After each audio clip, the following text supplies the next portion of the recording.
Best worst case scenario podcast.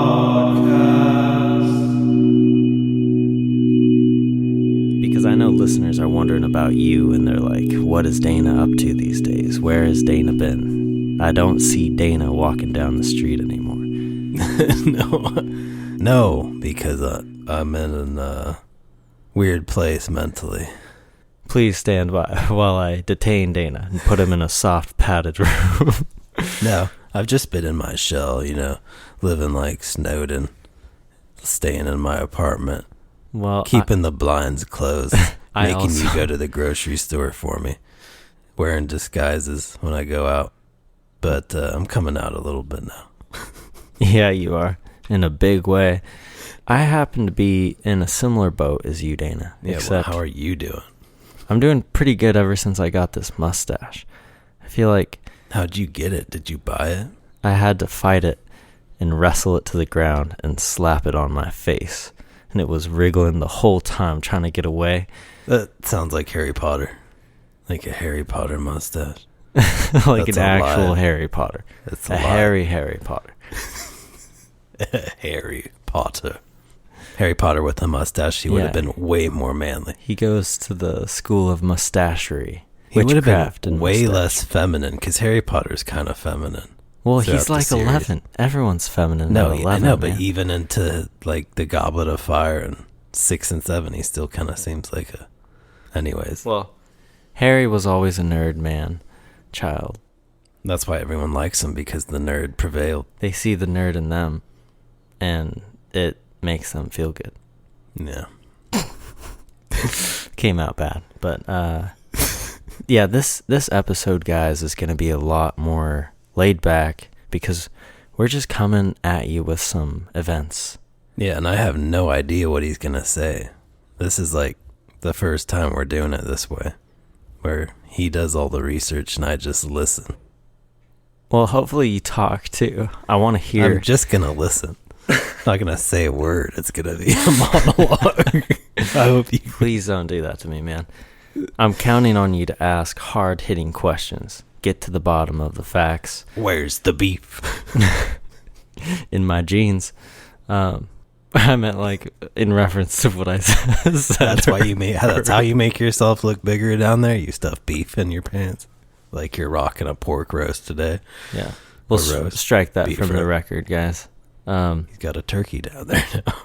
Anyways. It's like he's got elephantitis. Anyways, there's going to be a flow, and you can just sit back and relax and enjoy life on the prairie. Bake yourself a nice meal before you sit down to listen to this, and then, start eating as we begin the journey. It's usually what I do with meals, so yeah. Heard it from Dana. This is Mayan. This is... You just said my name. I'm sorry. I fucked Allow it up. myself to introduce myself. This is Dana. That's Mayan. It is I, and it is us, coming to you. See, I don't have to say anything. You're just going to talk. Coming for to you. both of us. For this episode of Best Worst Case Scenario Podcast. BWCS. Where we talk about the Donner Party.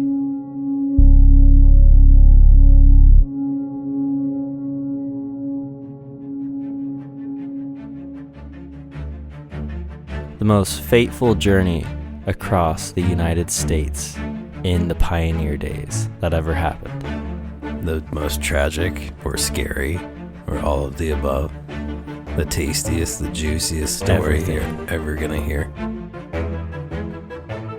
In the 1840s, there was a financial panic in the East from cholera and malaria outbreaks. But even more important, Americans had a ceaseless desire to move west to find fortunes and new horizons.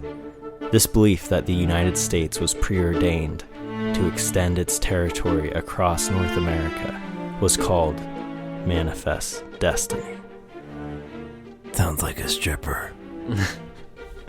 It kind of was. It was a stripping away of American resources and soil and Native Americans. Did it manifest anything?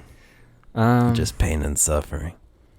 Well, we live on the West Coast, so It manifested us living here. So that's kind of cool. Manifest Destiny with the wild ass days, right? Yeah. Clint Eastwood days. That's when Clint Eastwood was around. 1840s. Yeah, probably he was born in 1840. He looks like he was born in 1800s. Yeah.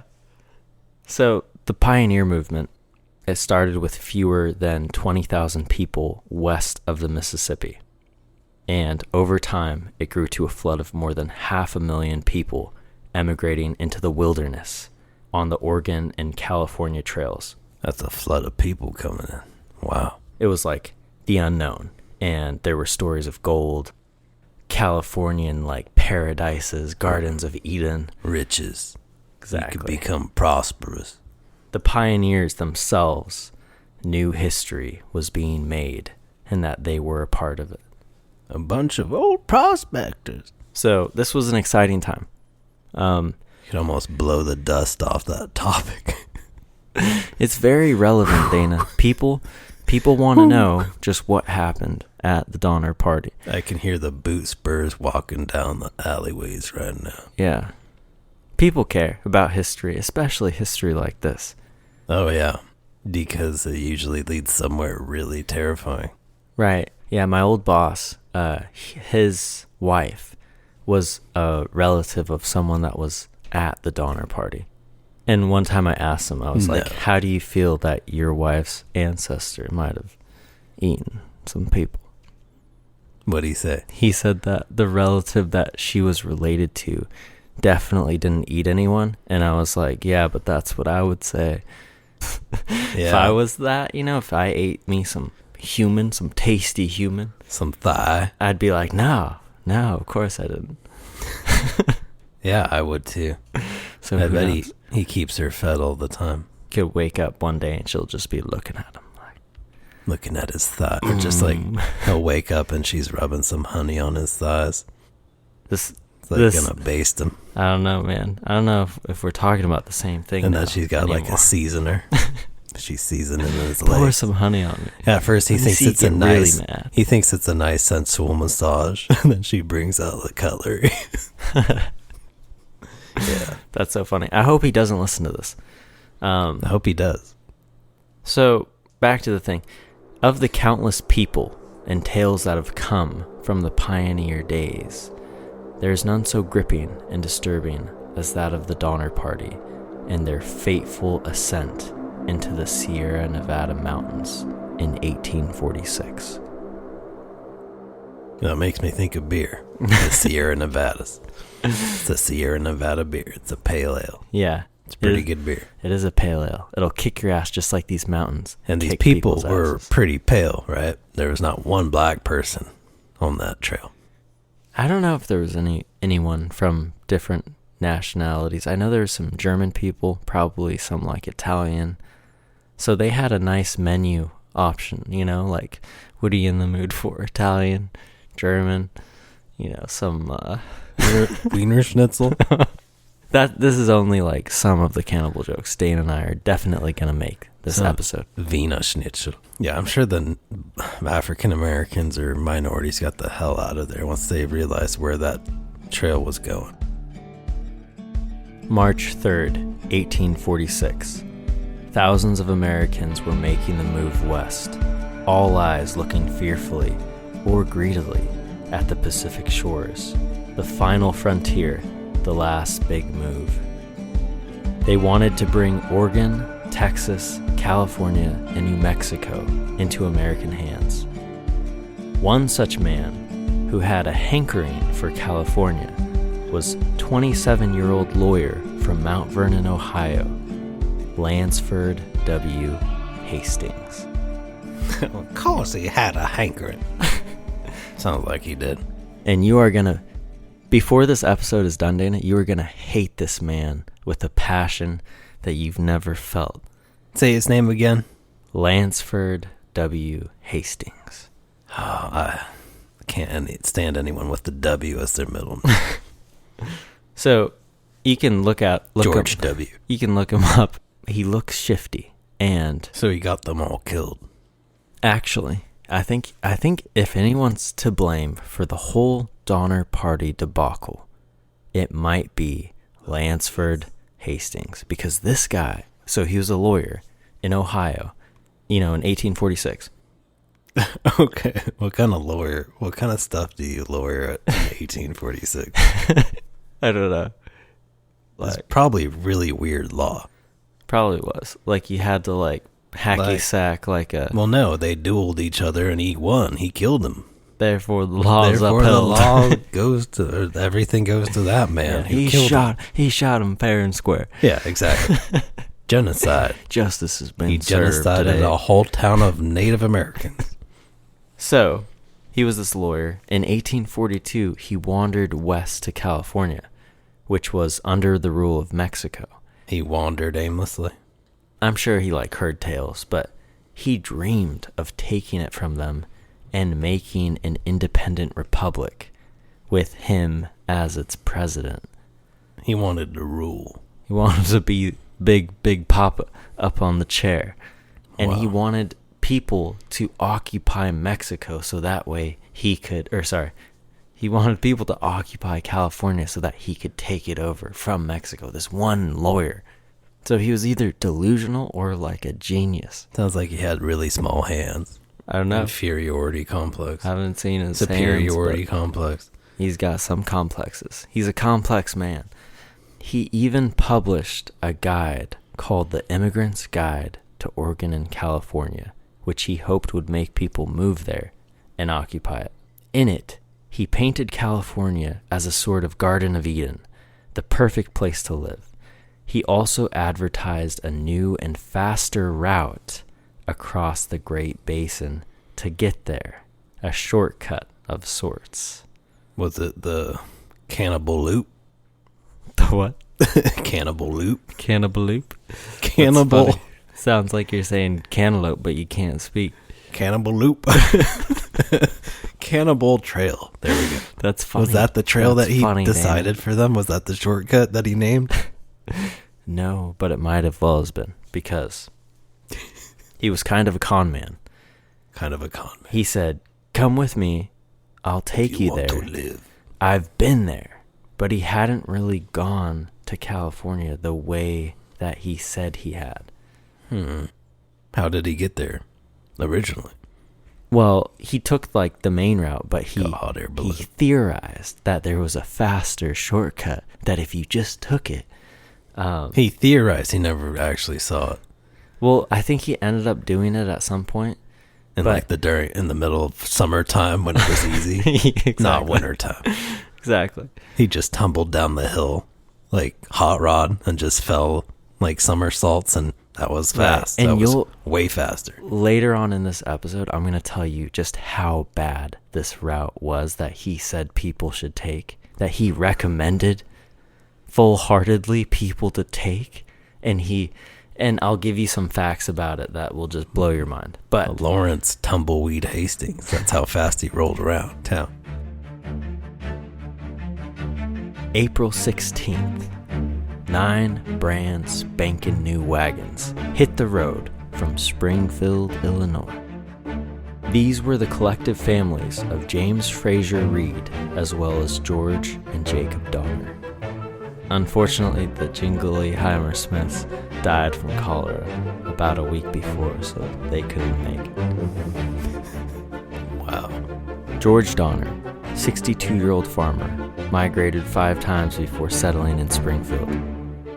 Him and his older brother, Jacob, made enough money to never move again, but the prospect of California's lush Central Valley gave these grandpas the land fever. Grandpas? Well, the Donner guy was old. So, George was 62 years old. His brother Jacob was older than him. So I just kind of assumed they're older gents. And this is 1846. So they look like used, worn leather. So they's looking for a shortcut because they can barely walk. Exactly. I don't know why we're talking like this, but... Because we're in 1846. Right. Right, dude. Right on. No, we're not in California. We're trying to get there, though. Oh, we are. That's funny. So James. That's funny. So James Frazier Reed organizer of the party, headstrong, intelligent businessman. Model. He looks really good. Already made a fortune. His wife, Margaret, suffered from terrible headaches and resting bitch face. They thought the move to California would help with both. Why didn't he put her out of her misery? Maybe won't have to. Their 4 children, James, Patty, Virginia, and little Thomas. And Margaret's elderly mother, Sarah Keyes, accompanied them, despite being weak from consumption. What'd she consume? I'm not sure, but it's tuberculosis. That's what people used to call tuberculosis before they got fancy words for it. They just called it consumption. And they also called it the White Plague, I think. Wait, they did? Something like that, yeah. Remember Edgar Allan Poe? Right. So, 32 men, women, and children made up the Reed's party, including 2 hired servants and 7 teamsters to drive the wagons. All I know is I wouldn't want to be a kid named Patty. Why? Out in the winter time with no food. I could use a beef patty right now. So those were the people, right? The Reeds had a lavish 2-story family wagon with a built-in stove and bunks for sleeping. It took 8 oxen to pull the Pioneer Palace. What the fuck? As it came to be called. So they were balling even then. Mm-hmm. So they were riding in better style than most people. Exactly. And I think this is what led to some resentment later on towards the Reeds. Well, the Reeds got eaten up first. Because the Reeds are like one of the family with the Donners. You're going to hear me saying a lot the Donner and Reed party because it was these 2 families that made it up, right? But the wagons, though, was that like the only deluxe wagon in the group? Yeah. How many wagons were there? There were 9. And 9 different families then? I think like those 9 wagons were... Some of them had supplies. Were like split between the Donners and Reeds. There might have been some other minor families or like...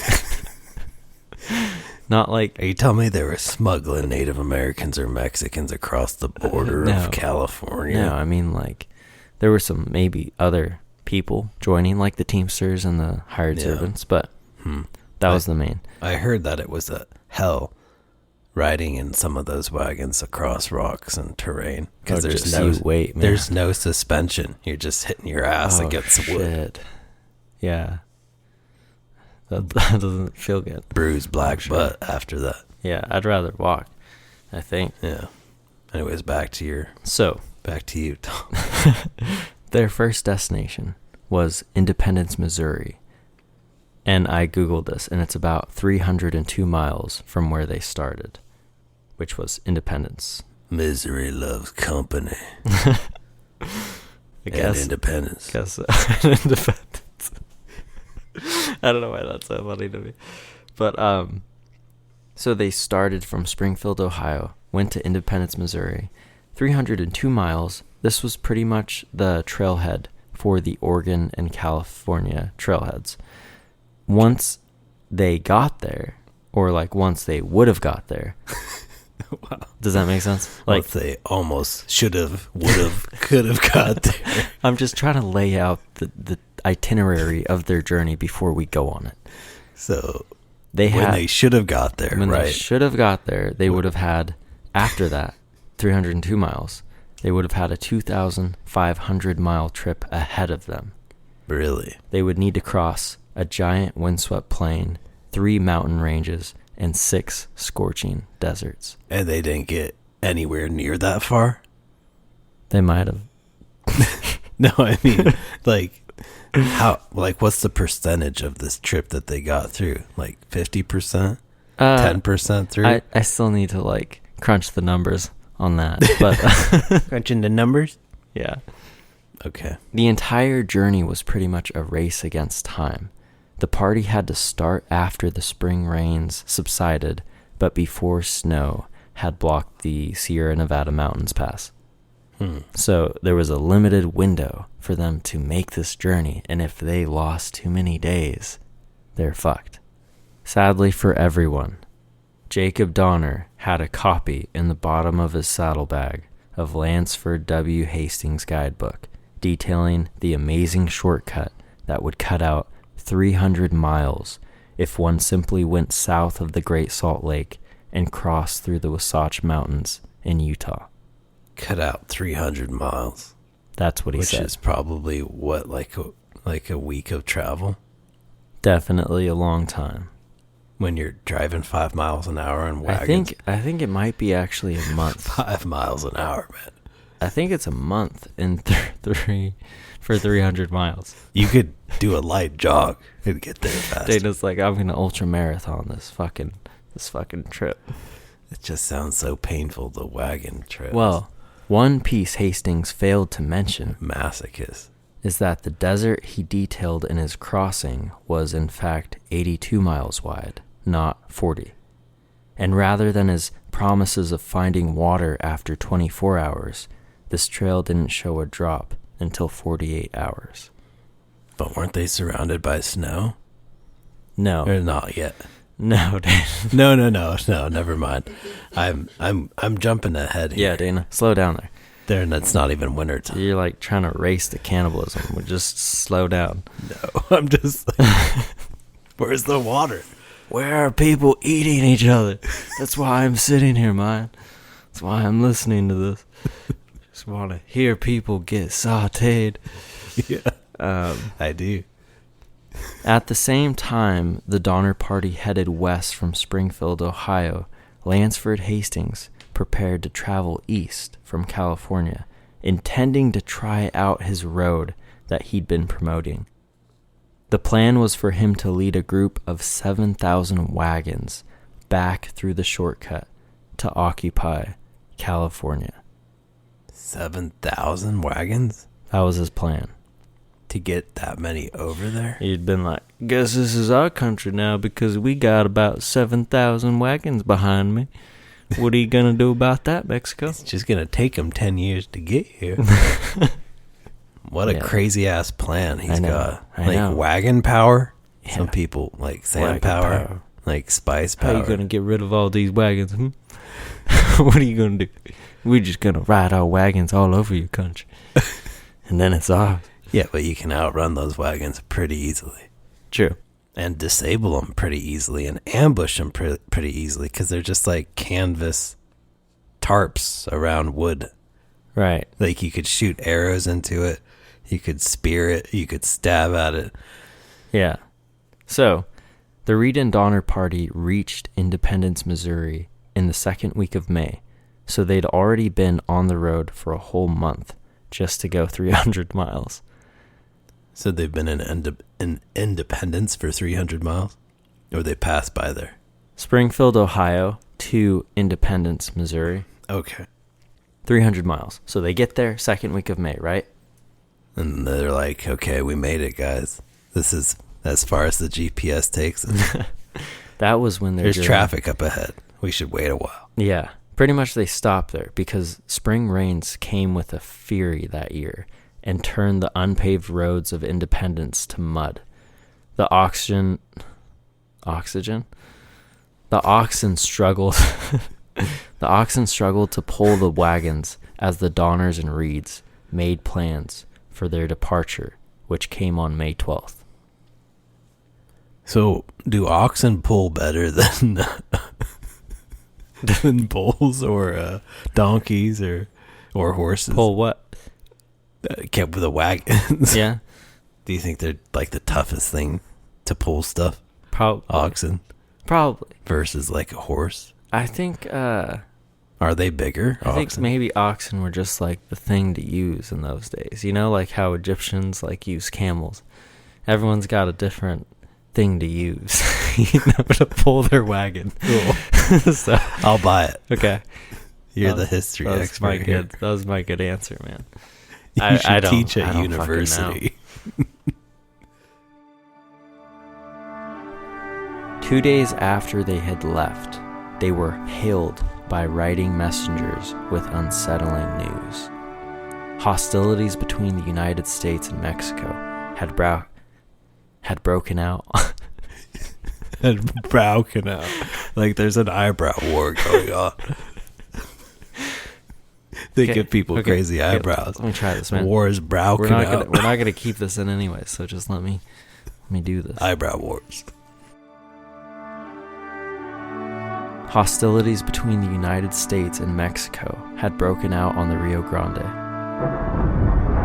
Adding to their discomfort was the fact that thunderstorms had broken out almost nightly, drenching their wagons and scattering the cattle. Back to you, Joe. Scattering the cattle. Okay, so they gotta round up the cattle. Yeah. And everything's in disarray, and it's stormy, and it's muddy, and it's shitty, and they're like, what do we do? Already, after 2 days of leaving, they already got wet undies. So they're not independent anymore. Nope. But they are. The Donner Party is wet right now. They're soaked to their bones. Okay. So why is it so fucking wet and rainy? That's pretty weird. That's kind of ominous, right? Yeah. It was a late spring shower, I guess. A late spring shower, okay. One could say a summer shower. You should be an anchor man. So, with the trail reduced to a muddy mess, the wagons moved at a crawl through the deluge. I love that word. The deluge. And, to add insult to injury, the Reed's Palace wagon had to be double-teamed up even the slightest inclines. Double-teamed? What does that mean? I was looking this up. I think what it means... Those wagons got double-teamed. What it means is where oxen pull more than one wagon at the same time. So, like, they'll take someone's oxen from one wagon, they'll attach the wagons together, and they'll use all of their oxen to pull those two wagons. It's like... Because it was so muddy? Right, and the Palace wagon especially had to be double-teamed. Which probably really pissed people off because they were like, why the fuck are we taking this limo of a palace, of a wagon with us, you know? Yeah, like who is in there? What royalty is in there? Exactly. Who are we transporting? Yeah. I'd like to know what happens next. Okay. May 27th, the wagons come to a standstill on the eastern bank of the Blue River, which is in Kansas. They're unable to cross due to the heavy rainfall swelling its size. They had to make camp and build a makeshift ferry. By this time, Margaret's mother passed, likely from the stress of the trip. They made her a coffin and buried her beneath a tree. More like likely from the bouncing in the fucking wagons. She probably bled out internally. It probably shook her up like a fucking can. She was shook. It probably made her internal organs move around. She was shook. Jumble up. She shook to death. She was shook. Yeah, like a bottle rocket. Man. God damn, that's elderly abuse, man. So, they made her a coffin. By May 31st, 1846, that same year, the last of the wagons was ferried across the Big Blue River. On June 27th, the Reed and Donner Party reached Fort Laramie in Wyoming, only 1 week behind schedule. It was a trading post in the foothills of the Rocky Mountains. So did they like buy stuff there? Like furs and food and... Boots with the furs, yeah. Some booze, probably. Probably booze. I would say some rope. Yeah, I'd trade some of those kids in for some whiskey. It's the pioneer days, and you gotta do what you gotta do, man. Yeah, here's Patty. Give me some bourbon. Give me some bourbon. It was there that James Reed ran into an old buddy of his, James climbing. Where is he climbing to? He was a 54-year-old mountain man, of course. No way. Of course he was. James climbing is a mountain man. And that's too good. I think you're making it up. Funnily enough, had just used the Hastings cutoff to get there. They sat near a fire and talked late into the night about this route. Kleiman mentioned how long and arduous the new way was, and urged James Reed to take the regular wagon route and never leave the road. It was difficult for Kleiman on horseback, and the Reed and Donner party were taking 60 to 80 wagons at this point. 60 to 80? Yeah, people had joined up with them. It was an army. Yep. So James Reed hears all this, and he's like, cool, I'm going to take that terrible route. Because it's shorter. Yep. Riskier. And he's all about that risk. Yeah. I don't know what it was that made people do that, but... So Reed decided this. Mm-hmm. Well, you'll see. It'll come... Once they get to Hastings Cutoff, there's more decisions to be made, but at this point, James Reed is the guy that's like, yeah, we should probably take that route. James Kleiman left the next day and headed east. Climbed out of there. Crossing the Big Blue River and finding Margaret's mother's tombstone on his way. He wrote these words about looking down on her grave. This stone shows us that all ages and all sects are found to undertake this long, tedious, and even dangerous journey for some unknown object, never to be realized, even by those the most fortunate. And why? Because the human mind can never be satisfied, always on the stretch for something new, some strange novelty. Pretty wise words. Is it? Yeah, I feel like... What did he just say? What did I just say? Did you not read what you're reading? I didn't comprehend what I was reading. He's just saying that... I was too focused on my Jeff Bridges voice. You know what as you should be. You know what it is, though? It's the whole Gatsby thing. Just that Americans are always trying to reach and stretch to get the next best thing. And because of that, they make really stupid decisions. And then their back gives out because they're stretching too far. Exactly. Especially if they're Margaret's mother. Yeah. That's really cool quote, though. It's like all about the American identity. Yeah. Of reaching for stuff you can't quite grasp. Mm-hmm. Trying to. Never being content. No. Keep striving. Yeah. We're all trailblazers here. It'll make you miserable. Keep on doing it. July 17th. The Donners and Reeds slowly make their way towards the Continental Divide when a lone horseman comes down the trail.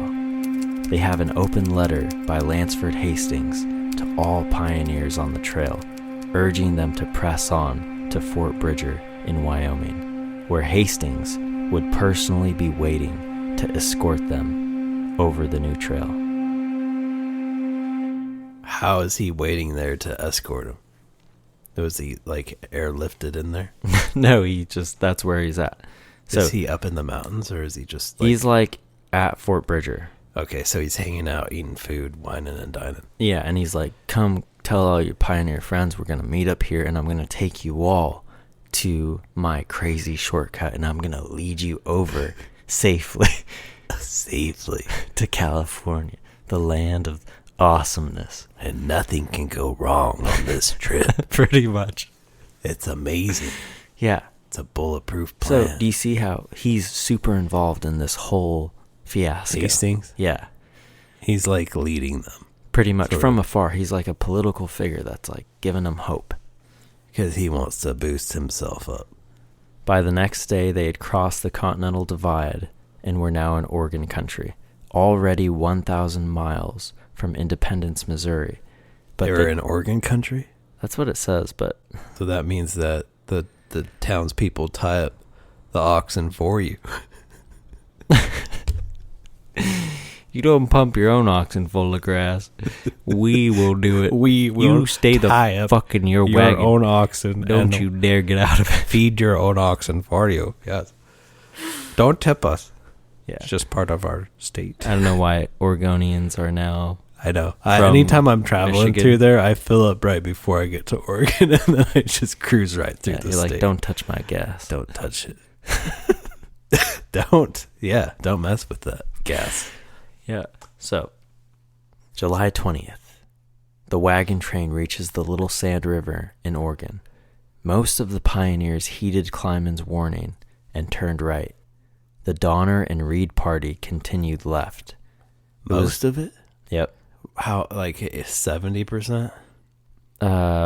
Probably more than that, because of the people that continued left with the Donners and the Reeds, that was only 20 wagons, which means... Oh, wow. Out of the 100 or whatever, 80 wagons. Out of the 60 to 80, yeah.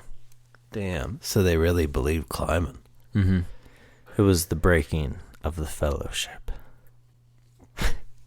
So 9 of those wagons belonged to the Donners and Reeds, and those 20 altogether continued on to Fort Bridger. Wow. It's already dwindling down.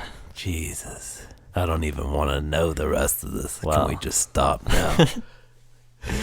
Not yet. I'm too scared. So, the following day, the group held a council to elect a captain. Even though James Reed was the obvious choice, a lot of people didn't like how fancy and rich he was. I'm a fancy rich man, elect me as your captain. So they decided on George Donner instead. After a week, the party rolled into the Fort Bridger trading post, which was a fancy name for 2 log cabins run by mountain man Jim Bridger. Jim Bridger. He sounds like a mountain man. Oh, yeah. Sounds like he's friends with climbing. And of course, Lansford Hastings was nowhere to be found. Wow. What a bitch. Where was he? Apparently. In the brothel. Man. Apparently, he already headed west with another group of wagons, but he left instructions that anyone should follow along after them. That's funny. So bad. So I'll wait for you guys till you get here, and then he's not there. Right. So... And follow along the really easy path, shortcut. That's not dangerous at all. It's the best way. So they spent 4 days there at Fort Bridger. Did he really take that path, though? Mm-hmm. Okay. They just took it earlier. Yeah. So they spent 4 days there, making repairs and letting the oxen rest. During that time, mountain man Jim Bridger is talking to them, and he tells them it's a quote, "It is a fine, level road with plenty of water and grass," unquote, about Hastings Cutoff. So it's a fine level road. It's a fine road indeed. Yeah. There's nothing creepy on it. Yeah. He's like, there's tons of water. There's lots of grass. You guys will be fine. You won't eat each other. It's fine. So this guy, Jim Bridger, is also one that kind of didn't help this whole thing. July 31st. The Donner and Reed party leave Fort Bridger and enter Hastings Cutoff. And for a week, they made good time, usually going about 10 to 12 miles a day, and going deeper into the mountains, with only Hastings wagon tracks to guide them. I feel like they're not his real tracks. I feel like he didn't even go through there. He just said he did. He took an easier route. Anything's possible now with this guy.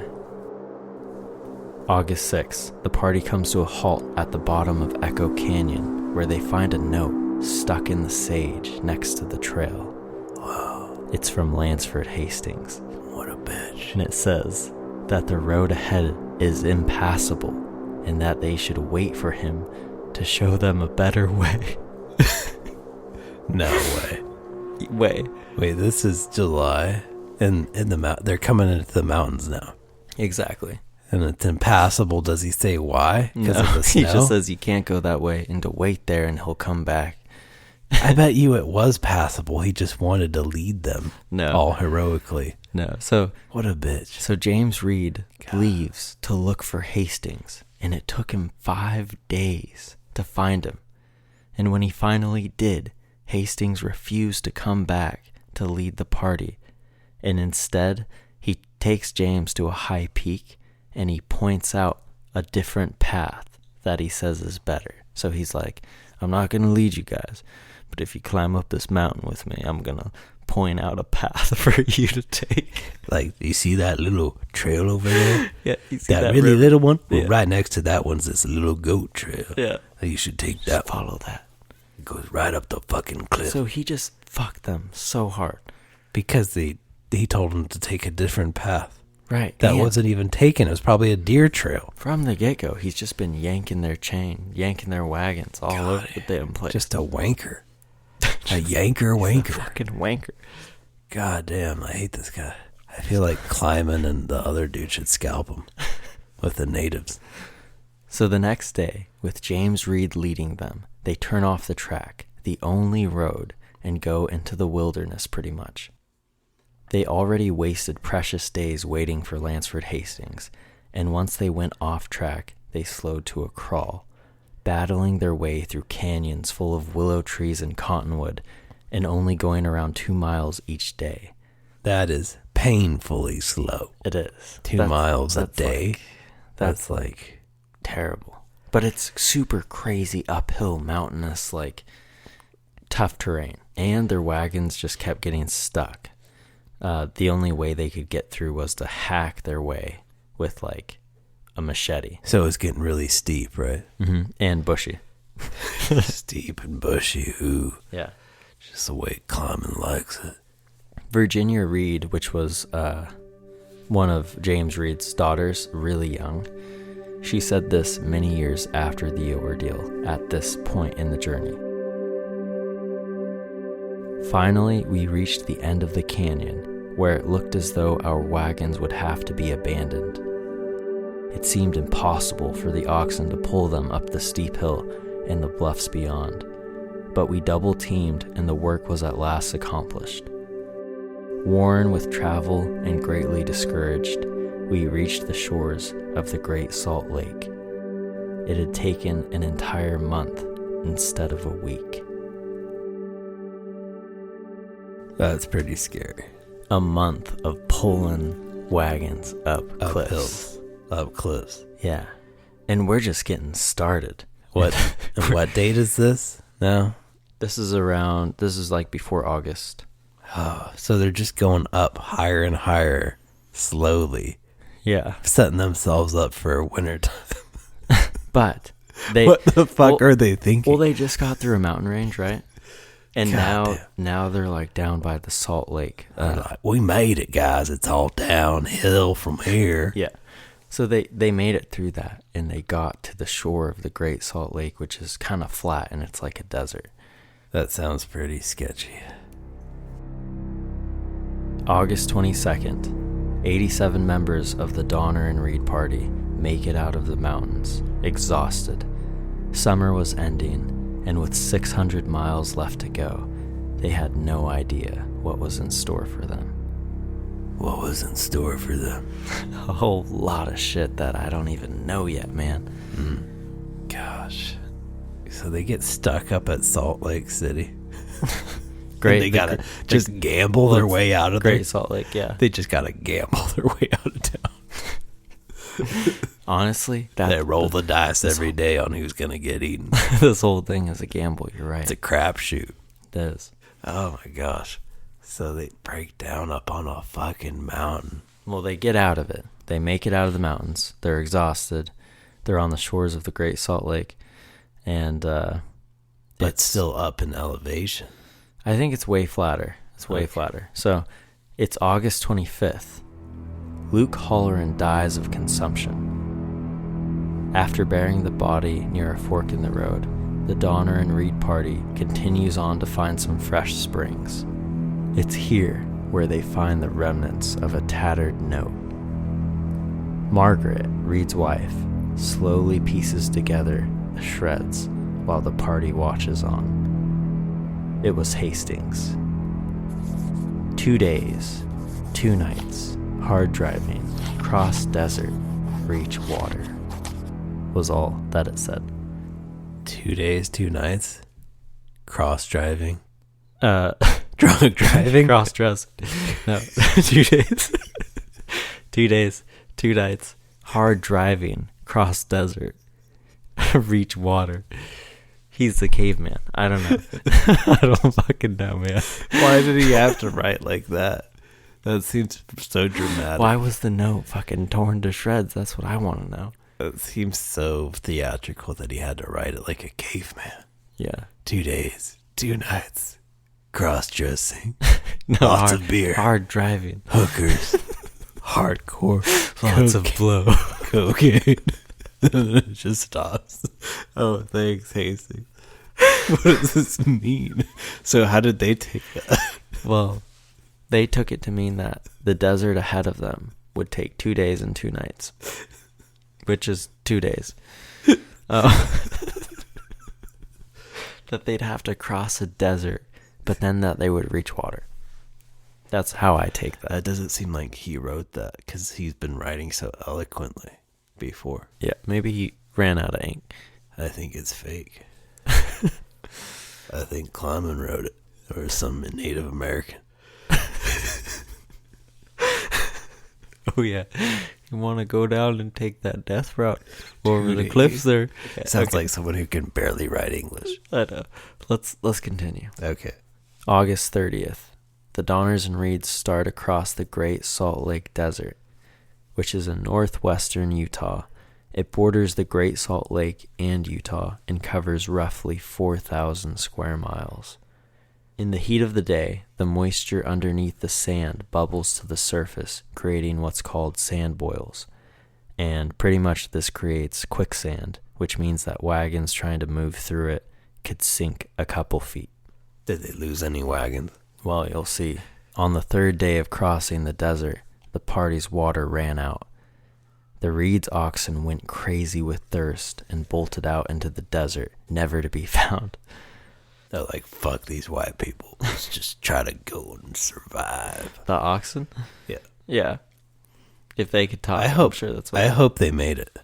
I doubt they did. They just ran off in the night. So they took what? So did they lose all their oxen or just a few? No, the Reeds lost all their oxen in one night. Yeah. well, on like one wagon, I think. So the Reeds, they took what belongings they could carry and began to walk their way to the Donners' wagons. And luckily, they still had their oxen and wagons.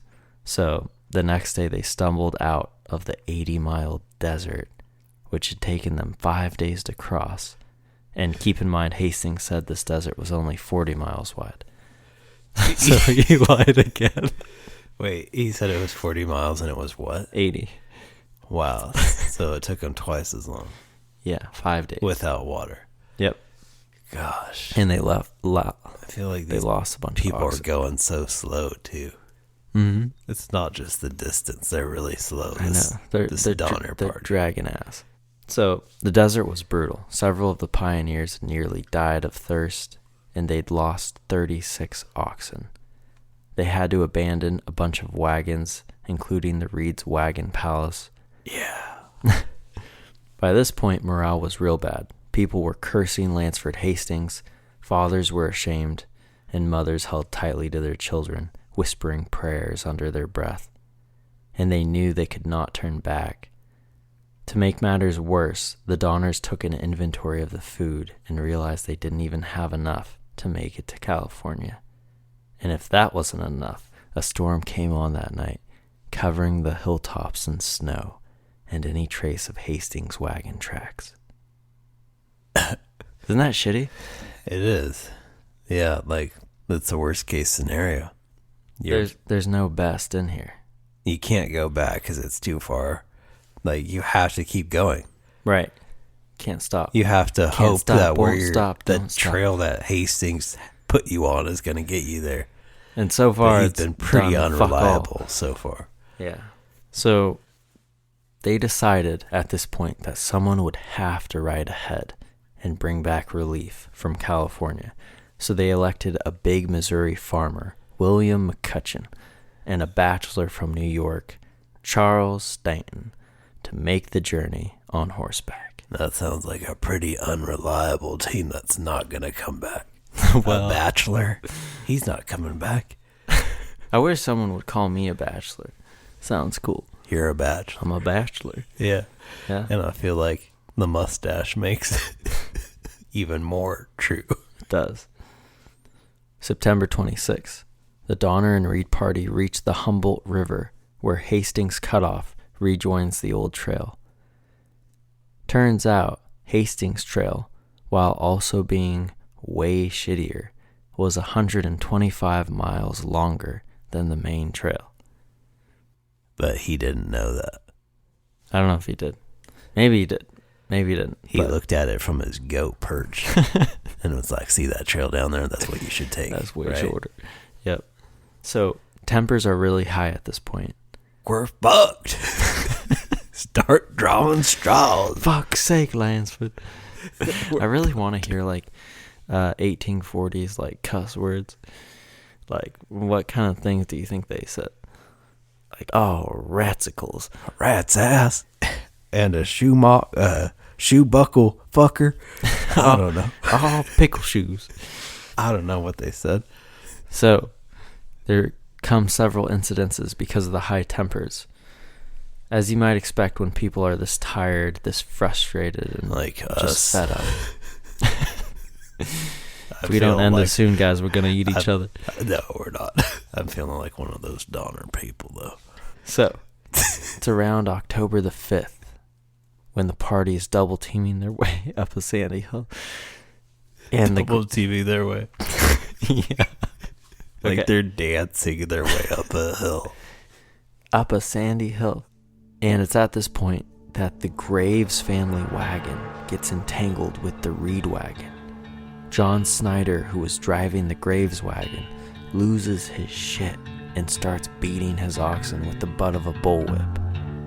James Reed runs over and tries to stop him, but John Snyder takes his whip and viciously hits James Reed over the head with it. James pulls a hunting knife, and before John Snyder can bring down the whip on him a second time, plunges the knife deep into Snyder's chest, right below his collarbone. Snyder staggers a few steps up the hill and then collapses, dead. Because their carriages got intermingled? Yeah. And he got pissed? So this is a traffic jam in Seattle. Yep. That's road rage. This is some road rage in the pioneer days. Road rage. And he's whipping his oxen. And he was trying to stop him from killing the oxen? No, he's just trying to like calm him down. Like, dude, stop. Like, and the dude whipped him? And the dude whipped him on the head and tried to whip him again. And James Reed pulls out a knife and stabs him, and he dies. Is he like whipping him while he's on the front of the carriage? Yeah, I think so. And he jumps up and slam dunks that knife right into his fucking heart. He like Michael Fassbendered him from 300. Yeah. Just jumped in the air with the sword. Yeah. Bam. Right in the chest. That's sick. Got him. Way to go, Reed. After this happened, James Reed and his family were put in their tent and guarded by friends and supporters. Oh, because everyone was worried about their safety. Yeah. The group convened for an assembly to decide what should be done with James. The majority decided that what James Reed did was murder. One overzealous German pioneer by the name of Louis Keseberg propped his wagon tongue up and demanded James be hanged from it. Margaret Reed came in kind of clutch here. She begged for mercy, so the council decided on banishment instead.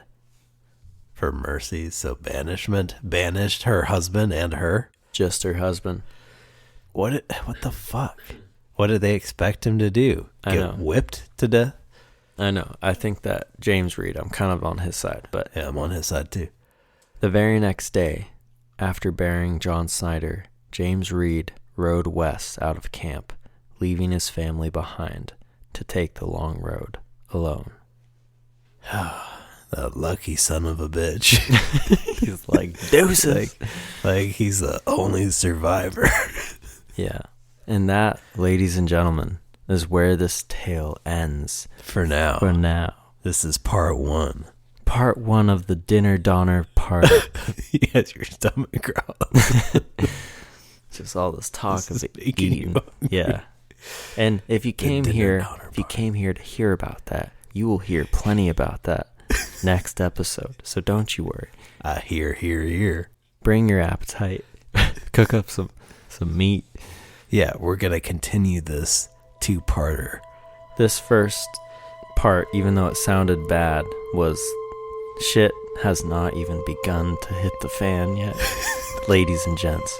So, with that being said, this has been your host, Mayan. This has been your host, Dana. And thank you for joining us on this episode of Best Worst Case Scenario Podcast.